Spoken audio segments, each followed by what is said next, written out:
창세기 백문백답 노아홍수 사건의 진행 5번째 이야기, 육지가 드러났는지 확인하는 과정.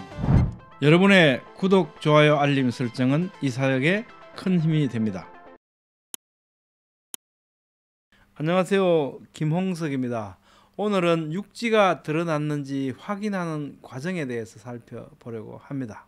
본문은 창세기 8장 5절로 9절 말씀입니다.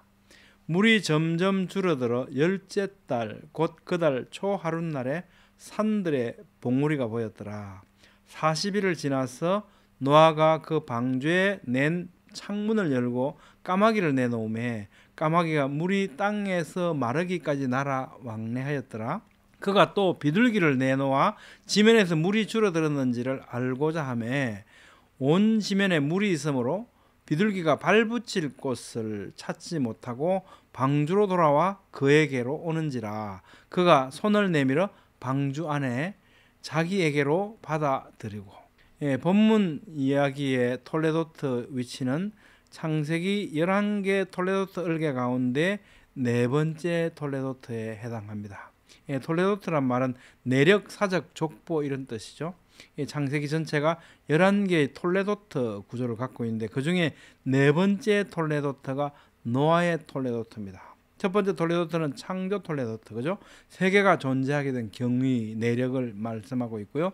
하늘과 땅의 톨레도트가 두 번째 톨레도트인데 이거에서 이제 세계가 손상되어 버린 경위를 말씀하고 있고요. 세 번째가 아담의 족보는 이렇다, 이렇게 아담의 톨레도트, 아담 가문에 대해서 우리에게 알려주고 있고, 네 번째가 이제 노아의 톨레도트입니다. 이 톨레도트는 엘레 톨레도트 노아흐라고 시작을 하는데 개역 개정 성경은 이것이 노아의 족보니라 이렇게 번역을 했고요. 개역 성경은 노아의 사적은 이러하니라 이렇게 번역을 했습니다. 그래서 이 톨레도트라는 단어로 톨레도트가 시작됩니다.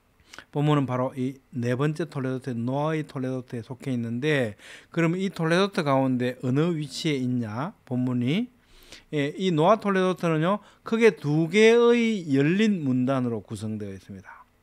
이 표시가 이제 프투카고 이 스투마인데요. 이 프투카가 열린 문단, 큰 문단을 의미하고요. 스투마가 작은 문단을 의미합니다. 크게 두 개로 나누어진 큰 문단, 열린 문단 가운데서 첫 번째 열린 문단 안에 5개의 닫힌 문단, 작은 문단이 있습니다. 그 중에 세 번째 문단, 이 노아홍수의 진행, 전중 후 과정을 말합니다. 그 앞에 문단은 뭘 얘기했냐? 이것이 노아의 족보다. 온 세상이 부패했다. 그리고 방주를 준비해라. 이 내용이 앞에 문단의 내용들입니다. 노아홍수 진행상의 본문의 위치를 살펴보면요, 노아홍수 사건은 하나님의 철저한 통제 아래 질서정연하게 진행된 사건이었거든요. 그걸 알 수 있는 것을 이제 대칭 구조를 우리가 살피면 알 수 있는데, 하나님이 기억하사라고 하는 창세기 8장 1절 말씀을 중심으로 해서 노아는 세 아들을 낳았다. 노아의 이 세 아들로부터 사람들이 온 땅에 퍼졌다. 온 땅이 부패하여 포악함이 땅에 가득했다. 생육하고 번성하여 땅에 충만하라.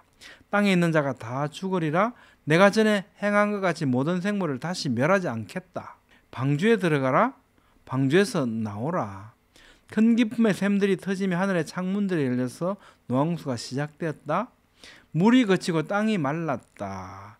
물이 많아져서 방주가 떠다녔다. 물이 물러가서 방주가 산에 멈추었다. 이런 아주 대칭적인 사건들의 진행이 성경에 하나님이 기억하사라는 8장 1절 말씀을 중심으로 대칭 구조를 가지고 기록되어 있습니다. 이 가운데에 오늘 본문 말씀은요, 물이 물러가서 방주가 산에 멈추게 되었고 그 후에 육지를 확인하는 과정이 오늘 본문의 내용입니다. 물이 점점 줄어들어 열째 달 곧 그 달 초하룻날에 산들의 봉우리가 보였더라. 7월 17일 날 아라라산에 방주가 도착했는데 이제 10월 1일 날 산들의 봉우리들이 보이기 시작했다는 겁니다. 열째 달 곧 그 달 초하룻날에 산들의 봉우리가 보였는데, 이것은 2월 17일에 시작되어서 7월 17일에 방주가 아라라산에 안착하고 그 후에 73일이 지난 10월 1일이지 않습니까? 이때 주변에 여러 산들의 봉우리가 보이기 시작했다는 건데요. 물론 지금하고 정확하게 같을 수는 없지만 현재 산들의 높이를 보면 해발 5,160m인 아라рат산 주변에는요 해발 3,000m 정도의 산들이 많이 있습니다. 이것은 73일 동안에 약 2,160m 정도 수위가 낮아진 것이라는 거죠. 그렇다면 하루에 약 30m씩 수위가 꾸준히 낮아졌다고 볼 수 있습니다. 40일을 지나서 노아가 그 방주에 낸 창문을 열고 창문 한론이라고 기록되어 있거든요. 이 창문 한론은요 창세기 6장 16절에서 초하르라고 표현된 이 내용과는 다른 단어입니다. 창세기 6장 16절에 거기에 초하르를 내되 위에서부터 한 규빗에 내고 이렇게 말씀하지 않습니까? 여기서 위에서 한 규빗 여기에 내고를 직역하면요 윗 방향으로부터 한 규빗에 이르는 곳에 그것을 끝내라 이런 뜻이 됩니다. 일반적으로 평평한 지붕을 나타내는 까그와는 다른 모양의 지붕을 의미하는 것으로 봅니다. 초하르는 별, 낮 이런 의미로 번역되기도 했거든요. 그러니까 빛이 들어오게 하고 환기를 위한 목적으로 만들어진 창으로 이해할 수 있습니다. 방주 지붕의 한가운데가 한 규빗 높아서 양쪽으로 기울기가 있는 그 한가운데에 창을 내라는 의미로 보거나 또는 지붕 가까이에 한 규빗 깊이에 환기창을 내라는 이런 의미로 보기도 합니다.